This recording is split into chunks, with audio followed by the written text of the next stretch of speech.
Hi everyone, welcome back to Kingmaker.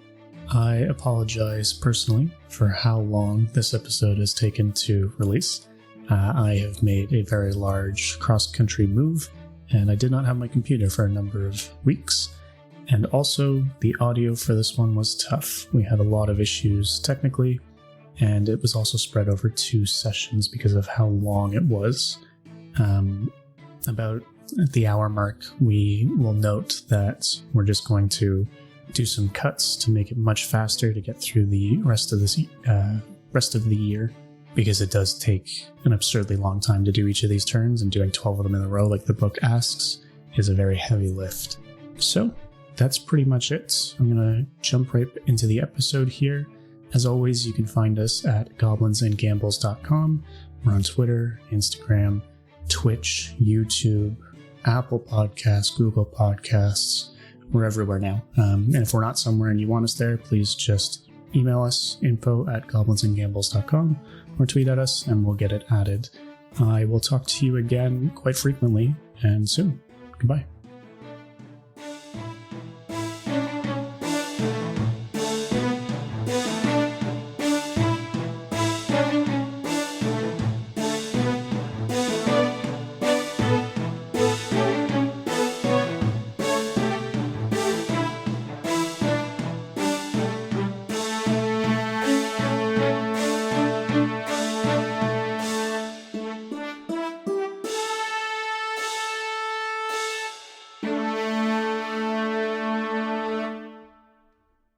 Welcome back to Kingmaker. Fuck yeah. I was so excited until you told me what we're doing tonight. Today is Spreadsheet Day. Oh, no. Is there any chance you could throw a combat in just for the people who don't? Oh, there'll be dice rolls, for sure. Oh, good. Dice rolls with no combat. You know I'm here for dice combat. Well, then go to a different podcast. Got him. I started this one. You guys want to go do Galericon somewhere else without Connor? Yeah. Or let's not just go play Galericon. Hell's Horses. Yeah, that's what I mean. Hell's Horses. Yeah. Hell's Dice Horses. Combat, Hell's Horses. Yeah. I at least I get to role play in Monster of the Week. You're going to make us look at spreadsheets for 2 hours and try to be entertaining about it. I don't know if this needs to be entertaining, right? This is part of the Kingmaker campaign. It's a recording for people to listen to. If people don't want to listen to it, skip it. It's real easy. This is good because I forget how to get to this fucking spreadsheet. It's okay. You don't have to manage it in any meaningful way. I will be doing all of the spreadsheeting for you while we discuss it. Should we start by going through it and reminding us what we did last time? Because that was even a while back. We assigned positions, assumed our type of, I'm going to say monarchy, even though that's not what we picked, our type of ruling. How the fuck? We have got Marcus Devoir, the spy master. We have Baynard Clark, our new ruler, the new king. We have Balmir Harkham, the grand diplomat in absentia. We have Anorandal, the royal enforcer, is a new recruit to the team. And then Travis, the trapper, is our warden. Yeah, what did we name him? Connor just made the screen way too small for me to read. We have Tarvis, the hunter, his brother, who will be acting as our marshal. We have John Handcock, our counselor, near second to be our king, our ruler. Oleg Levtin is the treasurer, the outpost main man. Now your cousin, Baynard, Perthinas, I think, right? Perthinas.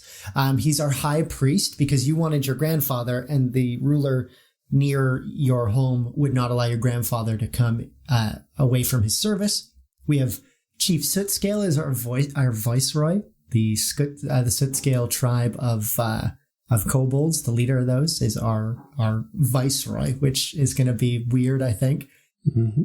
It'll be awesome. Akiros is someone who we plan on asking on being our general, that samurai kind of motherfucker who fought against the bandits with us in the now capital of our place. He was the Stag Lord's left-hand man. And Bogan, the potion maker, is someone we want to ask to be our magister. And I can't remember the name of our capital or our actual kingdom. It was something to do with antlers. Well, The good news is, the next tab over, the Kingdom of Remur. Remur? Eric, tell us about Remur. You guys made me the leader for some reason. I don't know why. Yes, we're founding it on the principles of Erastil, I assume. There's going to be a lot of arrows given around as gifts is my other assumption. So we're going to be neutral good, and it's going to be based on like family and the hearth, everyone taking care of each other is the idea. We'll see how that goes. I'm picturing all of us in your inner circle wearing like an arrowhead that you gave us on like a necklace. Not a chance. And like some weird like fruit. Yeah, like, and all of us begrudgingly have it, but you're like, oh, where's your necklace? We're like, pull it out of the pocket and put it on for council. You're only wearing one piece of flair. Yeah, Baynard makes us wear like pins, and like you have to like, his crown has like a bow on the forehead that turns into antlers, and it's incredibly garish, but we're like, no one can tell him because he's the king. Does Baynard's stats carry over correctly? Because it still shows us a -1 for his bonus. Yes. So we're going to get to this spreadsheet here. I thought we bought him something. Nope. The alluring had been at Christmas, and then we plan on buying him, but Connor didn't want us doing shopping while we set up this stuff. Yeah. You do not have access to that at the moment. So you've set up your Kingdom of Remur. It is a neutral good, and you've chosen a theocracy, obviously, to worship Erastil. That theocracy gives you a -1 corruption score, +1 lore, +1 law, and -1 society. Kind of strange. Not sure why. So be it. This sheet here is just a rough overview of everything. It's got all of your stats, all of your rulers and their stats, and then kingdom size, etc., etc. Next page over is a more detailed look at the kingdom, how many hexes you control, what their population is, each of your terrain improvements, which we'll get to in a bit, aqueducts, bridges. Is that how you spell aqueduct? Yeah. Agueduct. Okay. Anyways, you have claimed 1 hex so far. So we've already sort of half done a turn. Your first hex claim was where the Stag Fort was, which is a hill and a river. And we get a bonus point for having a fort, right? Or like a half a construction point for that? So yeah, you get half the construction cost towards a castle for being in that abandoned fort. Locale. The next tab is our city summary. So your capital city of Caber, or Caber. Caber. However you want it. Caber. Remur and Caber. They're both different Gaelic words for antler and horn, I think. Mm-hmm. It's got a bunch of details, which we'll get to. This page is our turn sequence, which we'll get to. Events come during turns. Bunch of charts for me. Building details. So when we get to the point where you are building things, each of these buildings has a cost, what amount of a city it takes up, and what it provides. And in each city, there are districts. And each district is 9 squares of 4. And then each building takes up a certain number of those squares. So an arena takes up a full 4 squares of a city district. So 1 block, essentially. Each turn is a month. And the overarching idea from the book itself is to do a year without any other adventuring to found your kingdom. Okay. Right, so it takes a month to clear out that acre or that hex to make your kingdom. So that's January's done, is just establishing your kingdom. Then the next turn we do some stuff. It'll go fairly quickly once we get the hang of it. Yeah. And then they will become less frequent in future episodes. But for now, so we're going to do a bunch in a row. From a role-playing standpoint, then we get to do the kind of fun thing where like we'll do these 3 turns and then it'll be whatever, like 3 months later, and we just get to fill in the gaps there. And then like we do our full year and it's like a year has passed. Yeah. So Each of these turns, there's an event that happens as well from the table. It's a random event. So it does give us an opportunity to do something rather than just click. We'll get to that. Again, like this is a huge rule dump. Again, if you don't want to listen, you don't have to. But if you've made it this far, it's because you like the Kingmaker campaign. So stick around, learn some rules. So Much like Magic, we start with an upkeep phase. And during a kingdom's upkeep phase, you take the following actions. And if we currently control no hexes, we skip that phase and go right to the improvement phase. So we're going to skip it. So during a kingdom's improvement phase, take the following actions. The number of improvements you can make during a single phase is limited by your kingdom's size. See the improvements per month table at the end of the page for these limits. So step 1, select leadership, which we've already done. Step 2, claim hexes, which we've already done. Step 3, scroll past 3 pages of pictures. Establish and improve cities. So now we prepare our land for city districts and purchase new buildings for our kingdom cities. The buildings adjustments to our nation apply immediately, and we can also destroy buildings in order to clear space to build something new. So now we can build a thing. Cool. You can build one thing at a kingdom size of 1. So if we go back to our spreadsheet and we go to our city. This should have been a stream. Yeah. There's so much visual. I guess we'll just tweet out like the picture of our city from each phase. Is that something you'd be willing to do? Yep. I do it with the maps anyways. It's the same thing here. You tweet the maps? They're in the show notes. Yeah. Cool. So now you get to build it.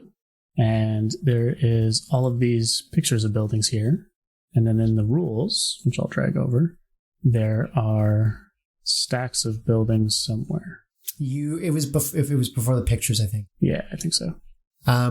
This is just Catan with more steps. At the moment, yeah. There's a road building phase. There is a road building phase, yep. So yeah, here's several pages of buildings, their costs, and what they do. So for instance, an academy is 52 build points. It's an institution of higher learning that can focus on any area of knowledge or education. It halves the costs of future casters' towers, libraries, and magic shops in the same city. Cool. It can hold 3 minor items, 2 medium items, gives an economy +2 and a loyalty +2. So those item bits are future magical items that the kingdom will be producing.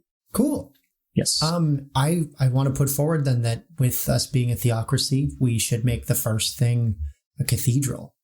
Either boost up the fort to a castle or build like a church. But I guess we could wait to do that until we take back that hex with the temple already in it, I guess.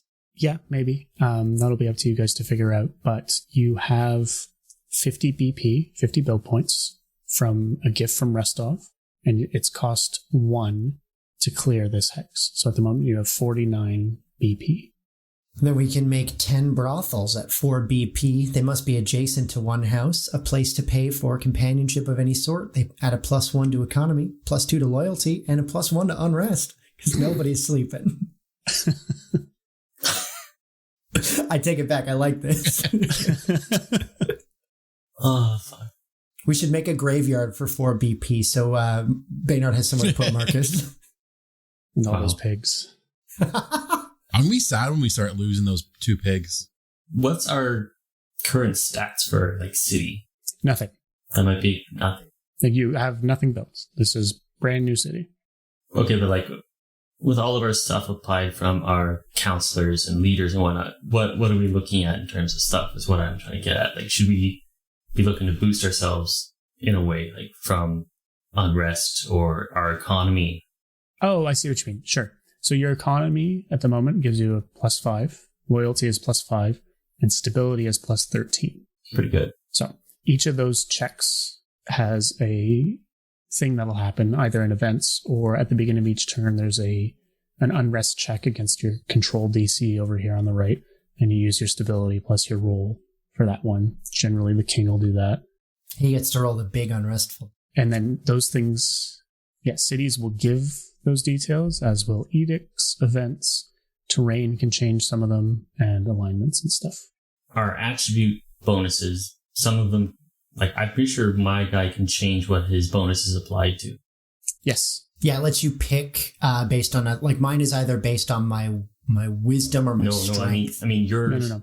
Your things only apply to stability or loyalty, whereas I can change mine. The Spymaster can move his around. Yeah. Oh, cool. So, like, if we're going into a phase where, like, we're going to have to make sure our economy's on point, I can change mine. That's neat.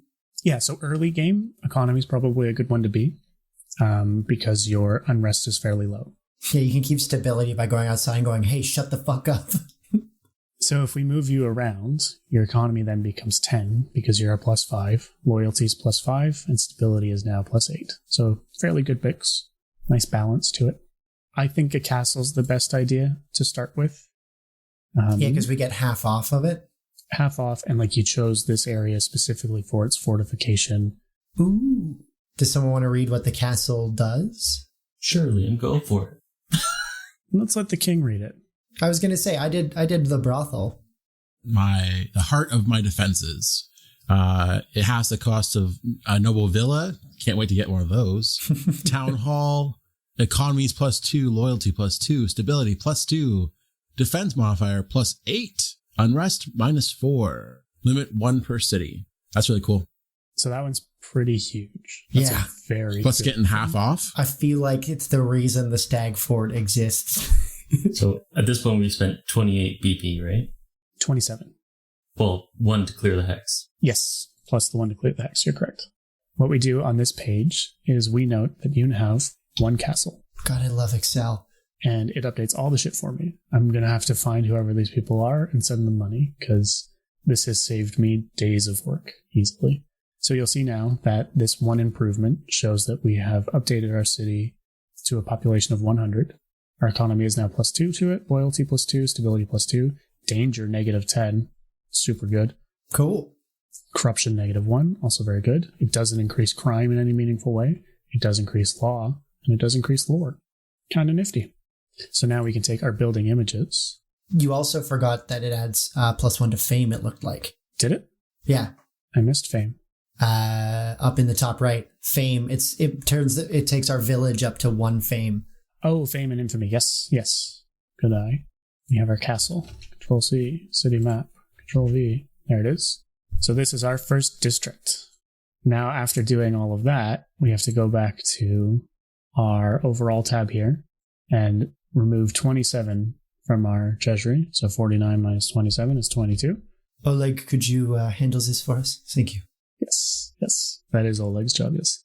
Da, comrade. This is Oleg treasurer, yes. Okay, so we have now established and improved our first city of Quebec. Step 4 of your improvements phase is to build roads. Roads have an immediate initial cost, but over the long term, they pay for the investment handsomely. It costs 1 BP to build a road through a hex, and it increases to 2 BP for forests, 4 for swamps and mountains. If it crosses a river, a bridge must be built, and that doubles the road's cost. Yes, we will build that bridge. We have a bridge. A shitty bridge. I'm going to pop open Roll20 to show you your hex so that you remember what it looks like. In the Stolen Lands, you guys have... Oh, fuck off. Glenabon. I've claimed Fort Stag, which you can see here is G19 in my notes. The fort is at the top of this hill in the south corner. I guess it's not quite south. Down by Tuskwater Lake. Yes, the Tuskwater Lake. And then there's a river to your left and a river to your right, and then fields to the north. So, I assume your kingdom is on the shore of the lake. Ooh, pretty. And defensible. And the bridge is a couple hexes to the north here. There's a token for the bridge. Yes, there's. It needed its own thing. You obviously haven't been looking at the maps, motherfucker. Yeah. I didn't know this map existed. What are you talking about? We use it all the time. It doesn't have the details you have. It didn't have all these tokens on it. We don't get to see those. Yeah, you've never zoomed in on this. Oh, okay. Yeah, like all the little ones we did from the fight and stuff. Like there's the dead boar. There's the funny green frog tusk thing from the boggart swamp. There are the tatzel worms. Yeah, this is very fun. Thank you. Oh, Billy, the dead trapdoor spider. Why would you put that on there? It was for the show notes, so that people know what's going on. It's true.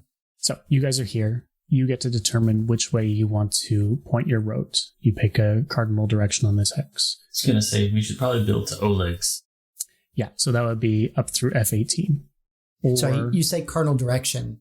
One of the 6 points. Okay, so 1, 2, 3, 4, 5, 6. Would it be prudent, since there's already, like, I know there's already a bridge at the Thorn River on E19 2 hexes up. We would have to reinforce that bridge. Should we just then go through F19 up and to the right, to the east, to cut past the Sycamore? Or should we go up through F18, E19, and D19 to, one, fortify the bridges already there, and cut through where we found that gold deposit? Well, yeah, that's probably the better thing to do.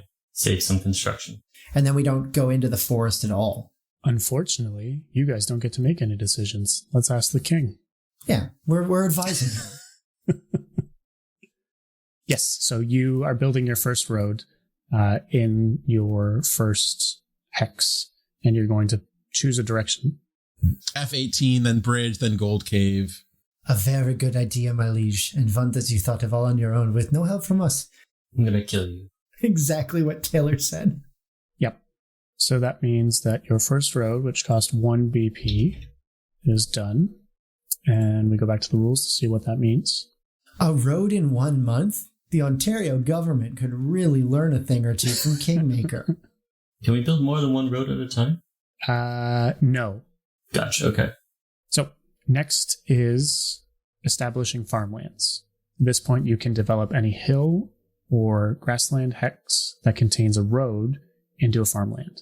You do not have any other hexes at the moment, so you cannot do this. Okay. Next turn.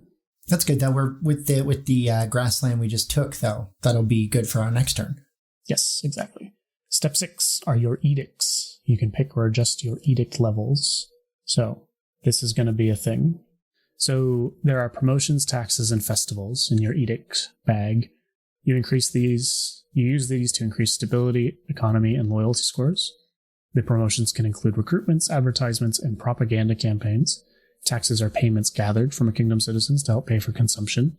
Coming up later. Festivals, which can include parades and other public events, increase a kingdom's happiness and loyalty.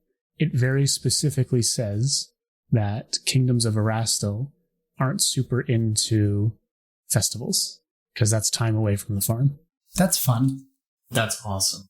But it does list a few very special days, so that's a thing. So here you will set your edict level. What's it at now? The promotions are none, token, standard, aggressive, and expansionist. -1, +1, +2, +3, +4, and they each have a cost associated with them in BP. So 1 BP for just a regular go about, 2 BP for normal, and then it doubles. Yes, Liam? I'm sure this is going to come up, but what's the way, like, it's part of the turns, how much BP we earn each turn? Okay, because I was going to say, like, I feel like now we should spend a lot of it with, like, the expansionist being an option, but obviously if it's not going to come back quickly. Yeah, it's probably not going to come back very fast. That's why we should do expansions, because then we can get the BP back to build stuff. I think the consumption means that, like, we spend 8 BP that turn. Oh, gotcha. Sorry. Yes. Yeah. Being an expansionist obviously costs more because you're spending resources. I misread that. I think technically we should be forced to take it in our first turn or two sometime. No, because again, it's a bunch of people showing up that want to establish a new kingdom, right? These are your... Find a new god. Yeah, more or less. You can make a religion out of this. There already is one. In our dank river valley. Yeah. So this is, again, it'll come from the king with his advisors. Your treasurer, Oleg, is going to want fairly heavy taxation to build up the coffers. You can determine how you want to do that. And again, you can look at what your current loyalty is and see what you can sort of take as a hit. We have 7 loyalty. We should go highest, go -8. Be like, you want to come in? You want to join us now that we're getting our foot in the door? Get it on the ground level, people. Multi-level marketing. Let's do this. Currently, our economy's pretty strong, though. Got 12? Yeah, the economy is quite strong. So there's something to balance against there. I think we should go for heavy. It's -4. Okay. I don't know, maybe normal. It's only -2. I was going to say, what if we put the boiling frog method into place? Light to normal at most. Like, be like, oh, it's a heavy year. Let's go to normal. And then once everyone's settled and we have a few, like, 100 people, it's like, oh, we were lying. Normal was normal. heavy and overwhelming are coming right now. Fuck your day up. Give us your money. You already live here. Give us your money. Yeah. That's what it feels like. I'm so upset. I've been so upset for like 5 years. Yeah. First I did my own taxes and it's like, what is this? Mm-hmm. So you want a normal taxation level, yes? Yeah, normal. I think Oleg will accept that. I just think the cost to go up to heavy is too much. Yeah. Like normal's -2. Yeah. +2, -2 for normal, and then +3, -4 Yeah. for heavy. It's like overwhelming, which is +4, -8 to loyalty. I feel like you only do in like Fable 3 moments where you desperately need to boost the number as quick as possible. Yeah. So do you want to be an aggressive expansion kingdom? Do you want to be just normal growth, or do you want just to maintain for the most part? Eric, I think this has to be Baynard's gut feeling. Like, I picture Baynard really wants people to be into Erastil. And so taking like, obviously probably not expansionist, but like aggressive, just like boots on the ground. I feel like he'd be aggressive. But he's not going to force people, though. How much BP do we gain in a turn usually? So we can check here. Your current BP, where's your consumption? Let's find that. It's right there. Right there doesn't help me, dude. Sorry, above all the edict stuff that you were looking at, there's your consumption is 2. Okay, so consumption is currently 2. How much do we gain in a turn? It doesn't say. Income's above it. So there's no income yet. So obviously there's nothing that's generating income. Ooh. We still got 20 points. However, there's also exploding dice events. So there's a thing where it's like, hey, your economy's booming. Every time you roll a 6, keep rolling a 6, or keep rolling. And then you add all of that to your treasury. So there's tons of shit like that might happen. I love exploding dice. You also might get assassinated. So Ooh. Amazing. Taylor, you and I have to make sure that doesn't happen, I guess. We have to write a letter to Balmir and be like, great news. You're the king here, Great too. news. Baynard's dead. Huzzah. So I think if we want to look at it this way, we can't start having money come in, or BP come in, I should say, until we have a couple more hexes. So at the very least, we want to leave ourselves with like maybe 5 points so we can build more roads. Should have more buildings in our one city. Yeah. But like if we go into a few of all the hexes that we're going to be going through on our way up to Oleg's are farmable. And so if we just keep enough to put a good road through all of them, we can risk the 8 out of 21 we'd spend to be hyper aggressive with our expansion off the cuff. Yeah, but you can only spend once a month, right? Yeah, but that's the thing. I think the edict part of it is going to be a little removed from that. Yeah. yeah, but the edict is also, all it's doing here is your stability bonus, which is quite high at the moment. So you don't really need to worry about it too much. Yeah, we don't need it. I think we should even just do none right now. None, okay. I think we're wasting our resources right now on that, and I don't think we need it. Okay. Yeah, Connor's like, all right, so if you didn't save 15 points, I'm going to roll a bunch of dice to see if you get assassinated again. Stop trying to kill Baynard. He's my favorite Pathfinder character I ever played. Eric, did I tell you about my Urgathoa cleric? You made an Urgathoa cleric? He doesn't know. Urgathoa lets you be neutral, and this dude was just like very sickly, and then so like he just like is wandering around trying to like find, it's based on Bloodborne, just like trying to like get well from like very dubious means, and he's just like leaning on the handle of a scythe from the farm he lived on, no scythe blade on it, just like withering away and dying, but like kept alive by some force he doesn't understand. That's cool. A lot of fun. But he would have to skew evil for neutral, even though he's Urgathoa can go true neutral. Baynard, a cleric of Glonder, who's going to pretend to be he's going to pretend to be a cleric of Erastil, but I think was like, I don't want to do that. That's too tough. Not for this. I think you'd be able to get away with it more with, Erastil and Desna specifically would be so good for that. Yeah. It's because we had just played Raven War, right? So it's like, that'd be fun. We are now into the income phase of the kingdom management turn. Nice, it's Thursday night, baby. What's up? Payday tomorrow. Is it? It's Tuesday. No, it's Tuesday. It's always Tuesday, Connor. It's always Tuesday. So step 1 is your deposits. You may add funds to a kingdom's treasury by donating coins, gems, jewelry, weapons, armor, magic items, and other valuables. For every full 4,000 GP in value, you get 1 BP. You guys have been keeping track of your treasures? Yeah. You did have a shit ton of furs and stuff to turn into BP? And all the gold from the basement. I didn't know how much that was. I didn't write that down. I think it's in the Kingmaker loot. Yeah, because it was either something you put down or it was written directly in the book, and so you said not to worry about it. I assume you were just going to turn it into BP without us knowing what BP was yet. I can do that if you prefer.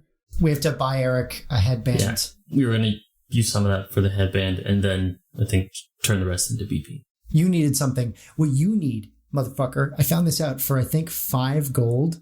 You can get a spring-loaded dagger arm sheath. So you could keep both your hands free for 10 gold and just shoot your daggers out as a swift action. No, you know what I did? We allowed the purchase of leaf armor for me. Yes, we did. Pylon had leaf armor. He spent all of his gold at the beginning on leaf armor, and I never wore it, never factored it into my stats, and now he's gone. I should have murdered your ass.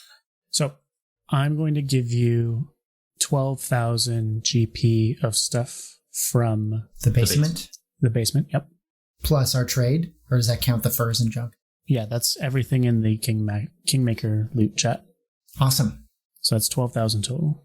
So that could be 4,000 towards BP if we needed 3 times over, but we could also buy the stuff Eric and DeMarcus need. And if there's money left over for a +1 Morningstar? Actually, you know what? Sorry, I'm gonna make it 16. Gonna make it 16. Okay. Yeah, if there is a bit of gold left over to +1 anything I have, I wear a breastplate and I use a long spear and a Morningstar. Not a chance. You're new. So, do you want to make any deposits, or do you want to hold on to that 16,000 GP? For now, let's hang on to it as gold. I feel like until we expand, it doesn't make sense to, from a fiction standpoint, it lives in the fort. It's gold. Well, we can withdraw BP ourselves as well. I'm pretty sure I read that somewhere. It said in the book it was 2,000 GP come out of every BP if you withdraw it. Oh, yeah. Sorry, you're right. So you can also withdraw funds. That's step 2. After deposits, you can do withdrawals. It might annoy the citizens. Each time you withdraw, unrest increases by 1, and you make a loyalty check. Can you imagine? It's this is the unrest mechanic there is because of embezzlement or whatever. But can you imagine? It's can you believe the premier pulled out funds from the education to buy himself a fucking fire longsword? And someone's well, yeah, but he's got to fight the orc hordes. And it's yeah, but there's a pothole outside of my house. It's good. I'd watch this this goofy Parks and Rec in Fantasyland show. That'd be good, actually, yeah. Just the fucking doldrum. It would just be a Monty Python skit. Yeah. It really is. And you've got orcs on the elevator going 3rd floor, please. And it's please repeat the floor. It's 3rd floor, please. All right, you've had enough. Step 3, sell valuable items. You're not doing any of that, so it doesn't matter. There's a bunch of shit that happens. Step 4, generate income. Make an economy check against your command DC at the end of your income phase. If you're successful, divide your result by 5 and increase your treasury's BP amount. So we get to do our first check. Cool. Your control DC is 22. Your economy is +12. I think we give the king the first roll. I feel like you should always do these. Unless there's some reason Eric would not be present as Baynard, I think the control always should be him because he rolls well. It depends on certain checks. Depends on, so if there's a spy master check, right? We're going to go to Marcus for it. Oh, okay. So the control DC is not just at the... It is just the overall, this is what you're rolling against for the most part. Okay. That's kind of nice. Yeah. Makes it simple. And that's a part of all sorts of things, right? So your unrest is added to your control DC and blah, blah, blah, blah, blah. Do you want to know the results of my die? Yes, please. I rolled a 17. Holy shit. So that's a 29. Yeah. Very good. 29 divided by 5. Rounding down. So 5 BP? Dropping fractions. So yeah, 5 BP. That's pretty huge. Couldn't roll an 18. What a fuck. It's funny seeing Connor whip around through 1,000 tabs and suddenly seeing the price of wheat. And that's it for the income phase. So that one's actually pretty quick. Once we get rolling with it, it'll be like, we're going to build a world here, let's a farm here, do all the math. Then we move on to the event phase. During a kingdom's event phase, we roll once on the kingdom events table to determine if an event occurs. Adventure-specific kingdom events occur during this phase. Once you've determined what kind of event occurs, if any, simply follow the rules for each event to determine how that event impacts the PC's kingdom or cities. And now this was 25%. Go ahead. Sorry. I was going to say this would happen during that week of it, or would it happen at some point throughout the entire month? Some point through the month. And it depends on what it is. I'm not going to show you the table. It's none of your business. Yeah, that makes sense. But so like if we decide at the start of a turn that like Marcus needs to go and do a thing out of town and an event happens, like we have to account for that? Or like do we play that out based on the event and then decide what we were doing with the rest of the month because of that? We'll figure it out. You're thinking too hard. Too much roleplay. Scale it back. Yeah. That was more mechanical roleplay than anything. So, when a random event has happened, let's see what it is. You are in the midst of a public scandal, Baynard. Oh boy. Oh, of course. I think, yeah, it's something benign for your first public scandal. And as a new leader, I think that's to be expected that some of your... Like, of course Baynard would fuck up. Like, okay, you know what he did? He went up to a lady and said, congratulations on being pregnant. And she wasn't pregnant. Baynard would be the guy to do that. Yeah, that's Baynard. For your first public scandal, you will need to test the loyalty of your kingdom. You will need to do a loyalty check based on your control DC. With a +7, you got to roll pretty high for this one, buddy. It's not good enough. It's rough. 20 out of 22 is not good enough. This will have an impact. If you fail a loyalty check, increased unrest by 2, and suffer a -4 penalty on all loyalty checks until your next event phase. Now it's worth noting the event phases have a higher instance of happening if you didn't have one last turn, but yes, it's the same 25% if we had one already. Yep. So there's a chance that this doesn't harm us too bad, but it still gives us that negative. So that minuses 2 from it, so loyalty just changed to 5. Is it -2? Yeah. Increase you added 2. By 2. Well, shit. -4 on loyalty. That's rough. So we technically only have 1 loyalty for right now because our unrest is until the next event. Yeah.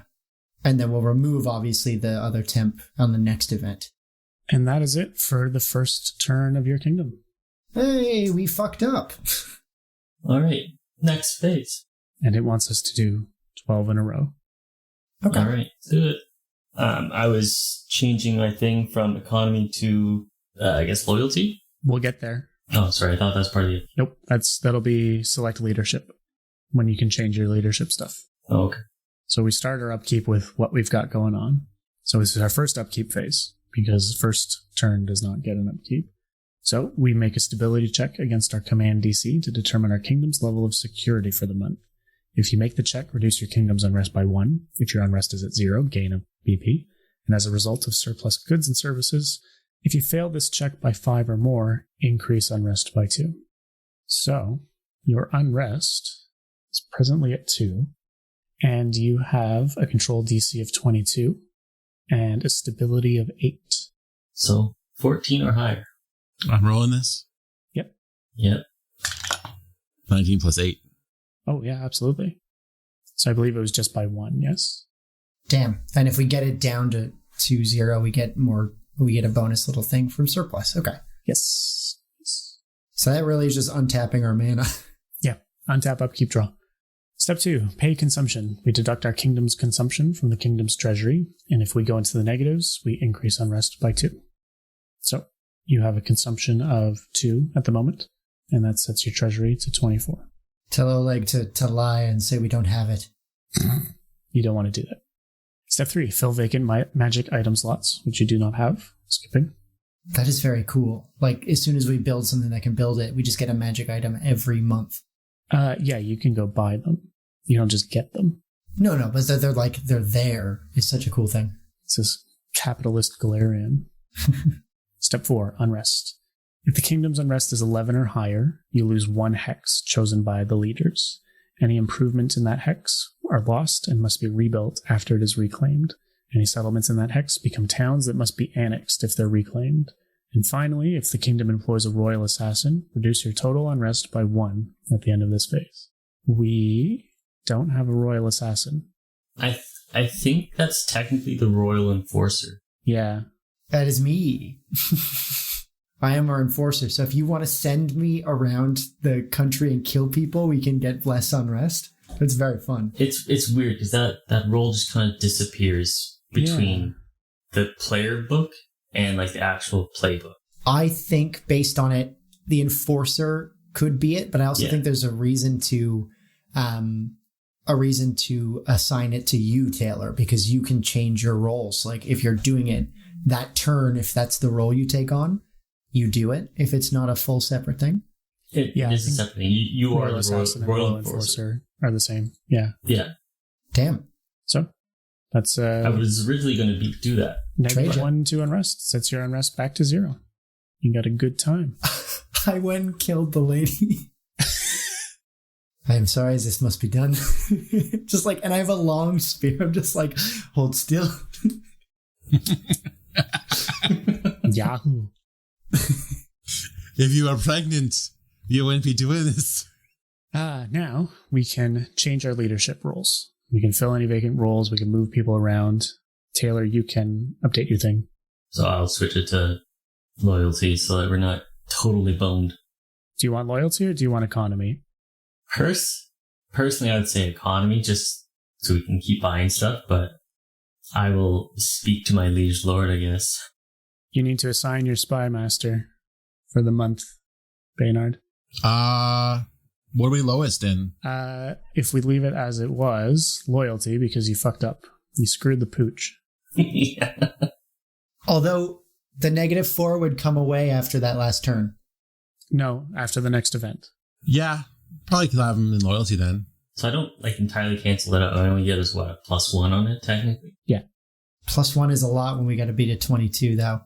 It means the fact that we would be able to do it because we have what, +3 with the -4? Mm-hmm. Yeah, every little bit. So we would want, I would think loyalty just to not risk that roll, but +3 versus +4 isn't terrible. It's not like it's impossible. Well, no. You do give it +5, right? You go up to 8. Oh, okay. It's up to you guys. Because our loyalty to start is only at 7. Yeah, I want him in loyalty, I think, for now. Okay. I think that's also a good idea. Now you can claim a hex. So we can now go claim hex. F18. You can claim the farmlands. Yeah. I think that is a good idea. So now we change the size of your kingdom. You are now 2 hexes. And that changes your consumption. It changes your population and some other shit. We move on to the next rule. What was, I think, building roads? No, building improvements. Yeah, I think it's improvements next. Establish and improve cities. You can prepare land for city districts and purchase new buildings for your kingdom cities.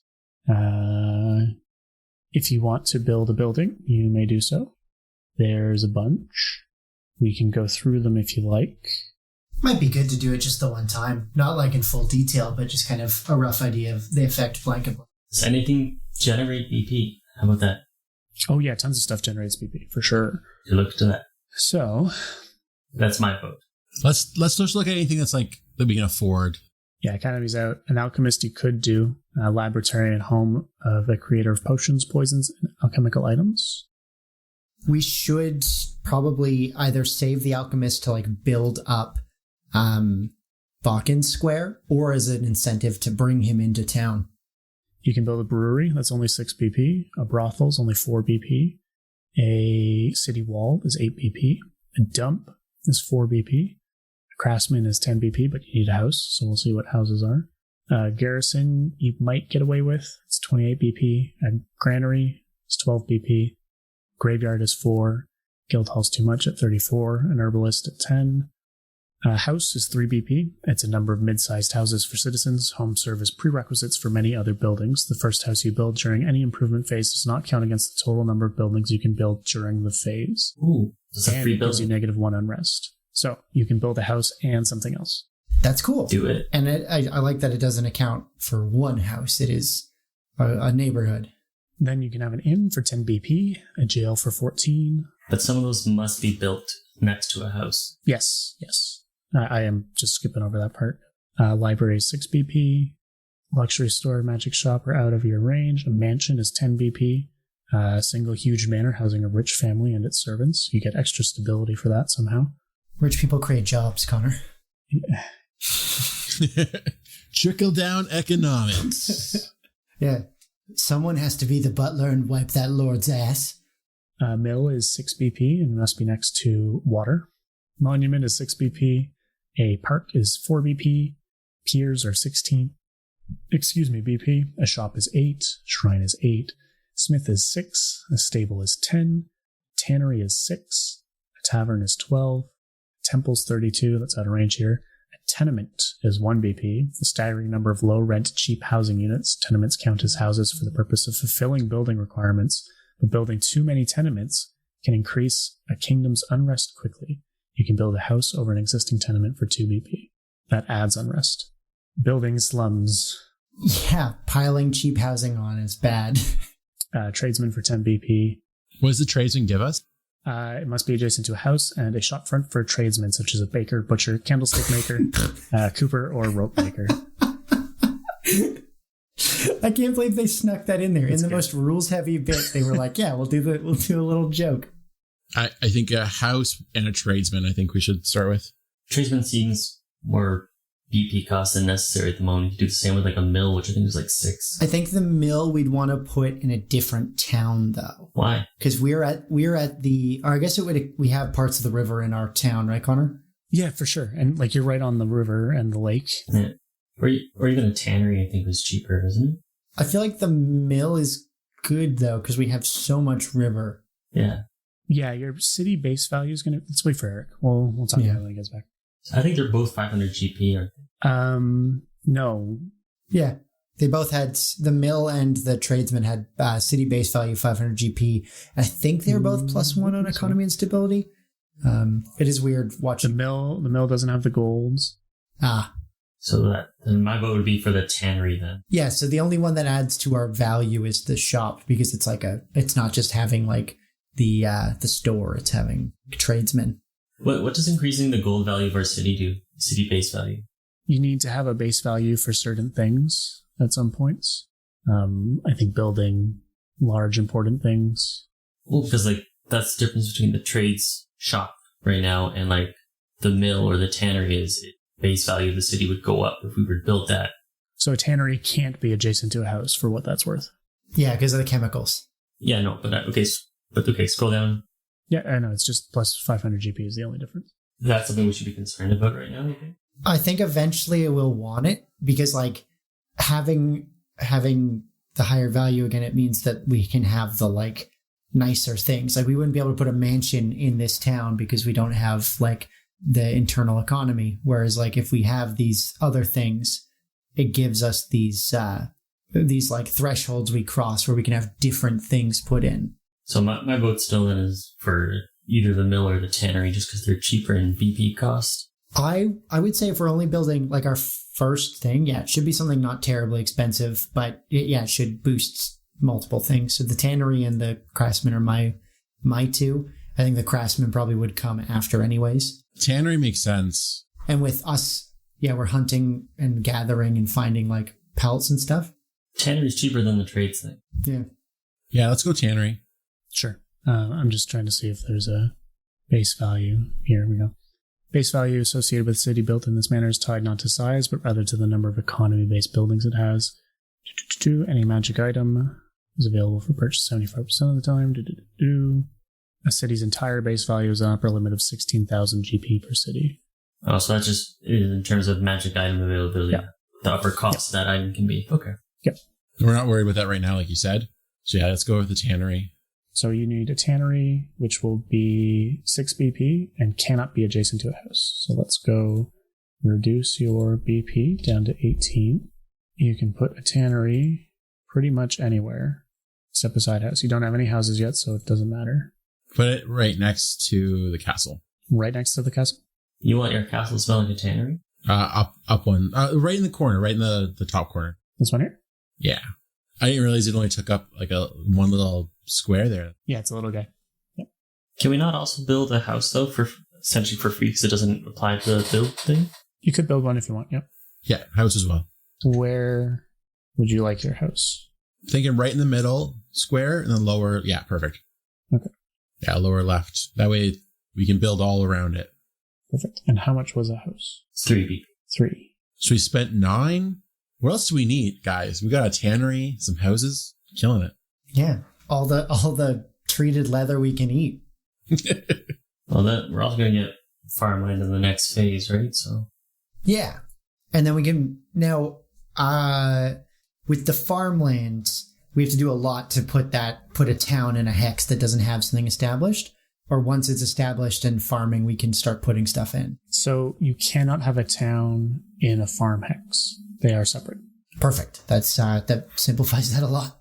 You've claimed your hex. You've built your buildings. Roads. We're now onto roads. Yeah. So we can go back to the map here. You can make your road towards the Thorn River here. E19, where the bridge lives.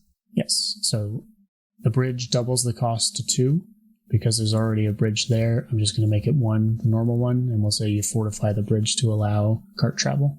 On that map, then, do we now have to build roads in our city? In my head, the road is like the highways, not like inner city roads. So do we get a free road in G19? Yeah, so your first road was G19 to F18. Your second road is F18 to E19. Oh, okay, sorry. In my head, we're doing G19's road, F18's road, and F19. I think it's cutting like center of hex to center of hex is what they're accounting for. That's what I've been doing. Okay, that's fine. That's how I want to do it. I think they're just saying put it in that hex, but I think giving it a direction makes it more reasonable as well. Okay. Okay, so you've got your road, and now you can establish a farmland. You can develop any grassland or hill hex that contains roads into farmlands. Help sustain your kingdom's consumption. It costs 2 BP to designate a grassland hex, so that'll cost you 2 BP. And it will reduce your consumption by 2 BP. So we -2 there, and then that should change your consumption down 2. Nice. God, the spreadsheet's great. This is very cool. And back to edicts. So you can change your edict levels from what they were. I think we're good. Then we move to our income phase. We start with deposits, which you haven't done anything new, so I doubt you're going to do that. Withdrawals, I doubt you want to take anything out. You ready for my roll? Now we generate income. Yep, you're going to make an economy check against the control DC, which is now 23. Your economy is 7. It's 23 now? Why is it 23? You have increased the size of your kingdom. Oh, fuck. I've only rolled an 11 this time. Oh, we didn't make it. Did not make it. That's 18. So if you're successful, gain BP. If not, nothing. So that's it. Nothing happens. Sorry, gents. You broke. It's all good. It's the one with the least. It's the one with the least amount of penalty for failure. This turn, this month, nothing eventful happens. You have not upset anyone. None of that nonsense. And we go back. But who will I kill to reduce? So we've done 2 of the kingdom management turns now. Give you an idea of what they are, seeing how long they take and how very similar they are. We are going to cut the recording here and jump back in when we're done, unless something fun and eventful happens, but we'll see about that. Have you guys heard about that geriatric bat on Twitter? Motherfuckers. Moving on. Do the time warp again. You have to go back. It is Groundhog Day after all. Oh, It's Groundhog Day today, isn't it? Yeah. What? Tom Hanks. Bill Murray? Do you mean Bill Murray from Meatballs? Listen, it's been a long day. That's what he's from? That's what you know Bill Murray from? Meatballs? If you're not able to reference the one movie. Groundhog's Day, it's like I could say Ghostbusters, but I haven't seen Ghostbusters in my adult life. I've seen I've seen Meatballs.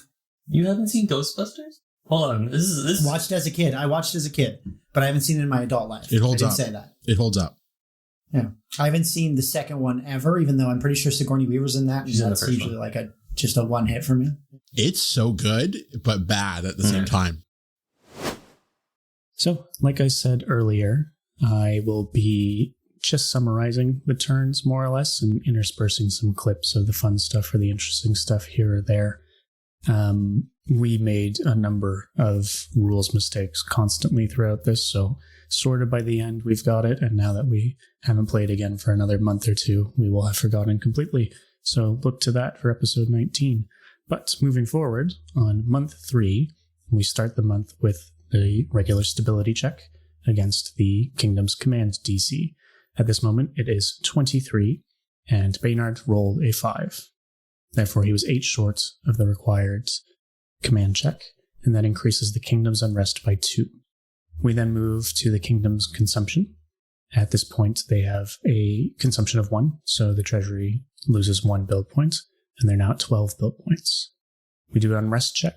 If Unrest is equal to or greater than 11, the Kingdom loses a hex as chosen by the Council.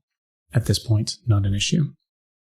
The Royal Enforcer, in this Kingdom's case, the new player Anaram, subtracts 1 Unrest from the Kingdom's Unrest total, and I have a clip. It's currently 2, yeah. If you have a Royal Assassin, reduce Unrest by 1. Which is the Enforcer. Yes. Yeah, so you can reduce one of those unrest. Yes, we can. And run. Being fucking useful. Oh, yeah, I had to assassinate the Yeah. pregnant lady.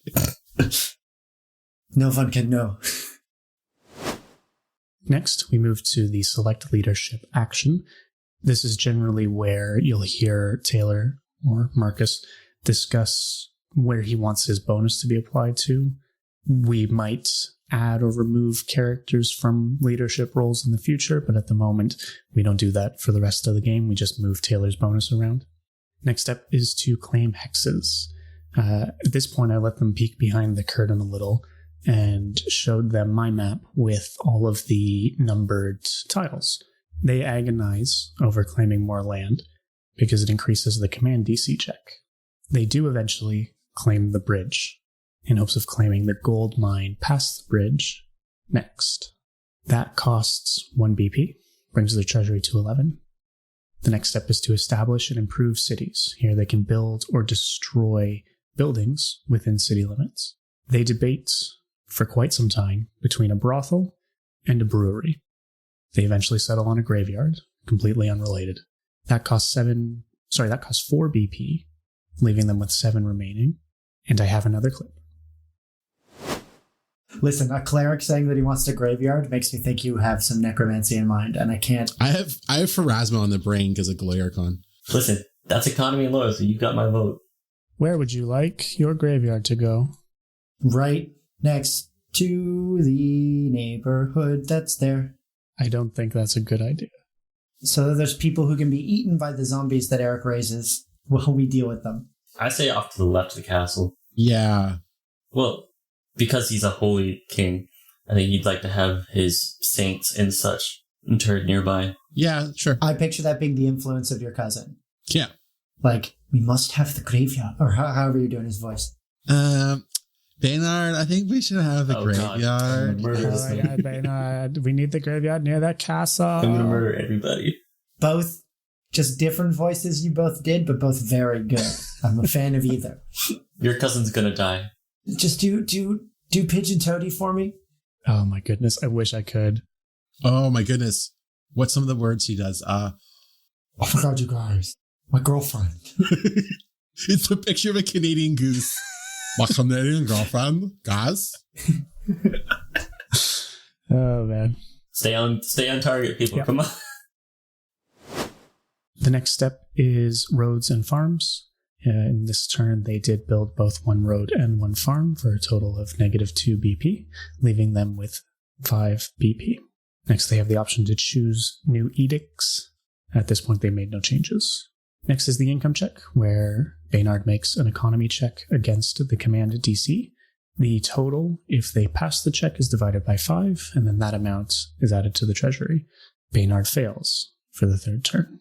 There's no special event this turn. We move on to turn 4. Turn 4 stability check was now 24 DC because they've increased their kingdom size with 1 new hex. They failed. So unrest went up by 2. This leaves them at 3 total due to Anoran's -1. There was no consumption. They're flat. They're even.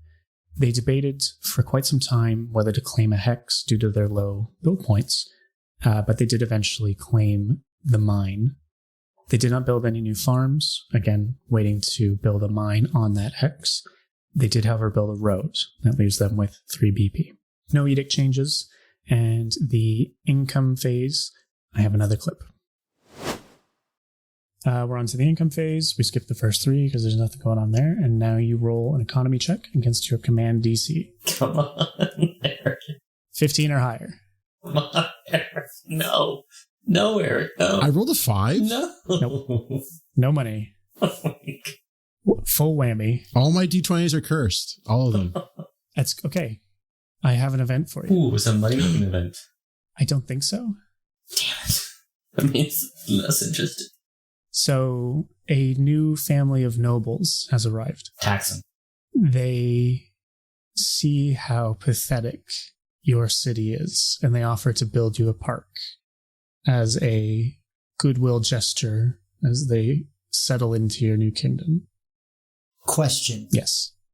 Is this like a family we would have a name for and we can like look into, or is this just kind of a generic event on the table? It's a generic event on the table, but we will make them part of the world now. My thinking is I just wanted to like insight to see if there's like some sort of favor they'll call in later, or if they're like actually altruistic, or if they were run out for some negative reason that'll bite us later. Sure. What does the park cost long term? Are they covering the cost of that? They cover the costs. It's they cover the full costs. Let me just see what the benefit is. A park is loyalty +1, unrest -1. Do it. Can I do like a sense motive check on them? Yeah, please do. So I want to do knowledge nobility, so you can make some small decisions based on that. Ooh, not natural 20, 19 +1. Okay. We know where they're from, I guess. Yeah, and Eric, what did you roll? So I get +7 in my roll, and I still roll like shit. Jesus. All right. Can I assist with that in some way? Nope, I'll just mix them together. Sorry, I'm just coming up with a good name here. I don't have a name generator ready. Brevoy, we've determined is kind of like... Romanic. Like, yeah. Maybe it's where Oleg is from. Maybe it's the Russians. No, Oleg is from the country to the east. Heroic horse names. Do it. Yeah. Heroic horse names. Heroic horse names. Up. There it is. Down. Yeah. Yeah. Fedora, the heroic horse. Oh, Sancho. Wait, no, go get him. Do it again. No. We're these already are generators. 9:00. Yeah. Yeah, so just Pirate cycle names. through them for a second. Pirate No, names. evil names. Marmaduke. I like Farmanus. Duke Farmanus. Good God, these are awful. Marmaduke. Come on, Marmaduke's great. Powell is fine. Actually, Marmaduke is great. There's got to be a noble family name thing here. What's noble house names? Fucking finally. Winterdahl is cool. With an A? Yeah. Okay, so the Winterdahl family is building a park for you. The Winterdahl Park. Perfect. Winterdahl? Winterdahl, yeah. I was going to say my character's last name is Dahl, so I should. Jesus, that took too long. So yes, the noble house of Winterdahl has offered to build a park, which gives you +1 loyalty, -1 unrest. However, they choose where it goes. Yeah, we'll take the park.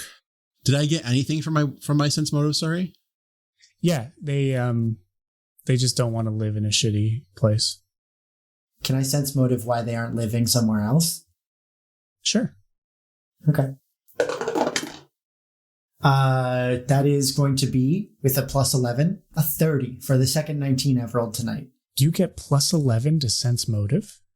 I'm an inquisitor. Holy shit. I have a +15 to my acrobatics, so I can believe it. Holy shit. Yeah, so they seem like they left not in a hurry. They have all their stuff with them. They've made the move purposefully. So maybe in the months that since we were gifted from Brevoy, they were like, oh, new place, we'll go and we'll rough it for a bit. That kind of thing? Yeah, I mean, you haven't been able to... They weren't like chased out? No, they were not chased out. I should be able to gather a lot on a 30. There's not much to gather from them showing up and building a park, right? Like it's... Onwards? Oh, the menagerie having a CR rating is scary. Well, that is scary. You get it high enough, it's like, look, we have manticores in the park. We then move on to turn 5, where we roll another stability check, which has gone up again to 25 because of the new hex. Baynard rolled a 12, and unrest increased by 2, and Anaran brought it back down by 1. They had 1 BP left in their treasury after consumption, and their unrest total was 3. No leadership changes, no hex claims, no roads or farms this turn. They did discuss changing taxes, and at this point we figured out that we had been using the spreadsheets incorrectly, and that some of the data was incorrect on the spreadsheet itself. So we moved that to a manual position. And again, the link for all of this will be in the show notes. You can go take a look at what we're using. In doing that, I also added a single build point due to some error earlier. During the income phase, Baynard needed to roll 12 plus, and he rolled an 8. Once again, no income this month. There was an event this turn, and I have another clip. I have some good news. We have an event. Okay, hit us with it. Yes. Bandits attack, you lose 1 BP. Don't say that. Some townsfolk have been out clearing forests and prepping roads and stuff, and they have discovered a magical item. Ooh, sell it. This magical item is that charisma headband. Yes. So it will fill one of your slots this month, and you'll be able to purchase it for 4,000 GP. Excellent. Turn 6, because they did not claim a new hex, their stability check was still 25. Baynard rolled a natural 1. This increased their unrest to 4 total after the unrest plus 2 and -1 for Anaran. During their consumption phase, their treasury emptied as they were now expending more than they had. They also bought the headband from the previous event so that Baynard would have a 0 on his charisma check rather than a -1. They had another lengthy debate on taxes during the edicts phase and decided against any changes. Baynard also failed this income check, and there was no event. On month 7, during the stability check, Baynard rolled a natural 20, and for the first stability check success in quite some time, we forgot what happened, and it turns out unrest goes down by 1, plus the -1 from Anaran leaves them at 2 unrest total. During the consumption phase, they go to -2. This increases their unrest by another 2, which puts them to 4 unrest total once again. Due to the low treasury, they skipped building, claiming hexes, building roads, and any tile improvements for this turn. The team at this point spent some time regretting building the castle on Fort Stag now that they're in debt. During the income event, Baynard failed once again, and there was no further event this turn. At this time, the king's court had grown anxious at the lack of income, and King Baynard deferred all economic decisions to Marcus and Oleg. He also passed the stability check to Anaran, moving forward as his royal enforcer. On turn 8, Anaran's first stability check at the helm left them with a much smaller failure, which meant that there was no change to the unrest. It stayed level. And by the end, with Anaran's -1, it brings them down to 5. Consumption, they're now to -4 treasury. And we skipped directly to the income phase once again, because they had no money. Marcus's first income check is a natural 20. And working with Oleg in the underbelly of this fledgling kingdom has proven Marcus's competency and worth in guiding the kingdom's finances. He earns the kingdom 6 BP, bringing their treasury to +2. We have an event this turn as well, and I have a clip. Not royal, I guess, but the artist that the Winter Doll family has brought with them has made an exceptional painting. Exceptional. It has colors. His name is Sherwin Williams. Fuck you. I'm hanging up. It's a me, a Sherwin Williams. Stop I have this. made a great painting. He has created a masterpiece work. Awesome. This increases your country, your kingdom's fame. You get 1d6 build points. Unrest is reduced by 2. Your people are very happy with this. And you get a temporary econ bonus of 4. Hot fucking dog. That's good. So, who wants to roll your d6? Yeah, Marcus, you roll that for us, man. Yeah, that's all you, bud. I got a 5. That's awesome. What's the painting of? Is it Baynard smashing the Stag Lord? Sure, yeah. Oh. Oh, that's amazing. Sorry, you meant with your hammer, but I thought you meant like from behind. It's in jest because really give that just- to him. Oh yeah. You're gross. So by the end of turn 8, with their new painting, brings the treasury to +7. Turn 9. Anoran continues in her new role as the stability check enforcer and rolls an 18 against the 25 check, which adds 2 unrest, leaving them at 5 total for the time being. The consumption is 2, bringing the treasury total down to 5. And Anoran, with her -1, changes unrest back to 4.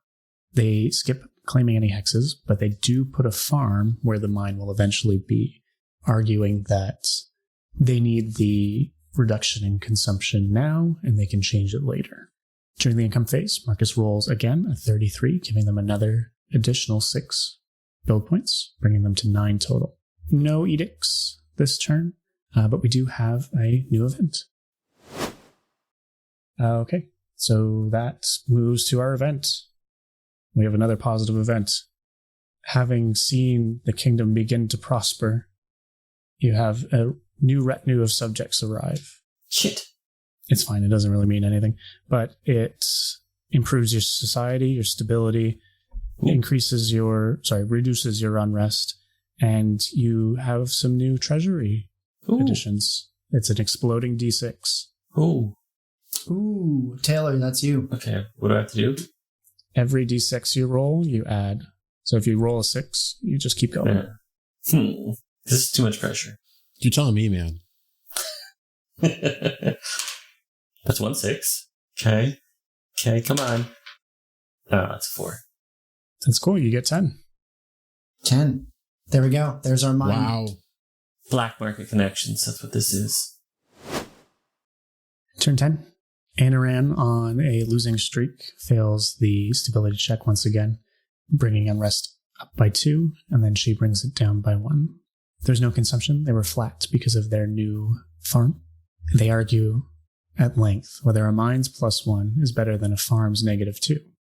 We end up determining that farms can share hexes with some other improvements, which we have been arguing was not the case up until this point, but a mine can be the only improvement on a hex.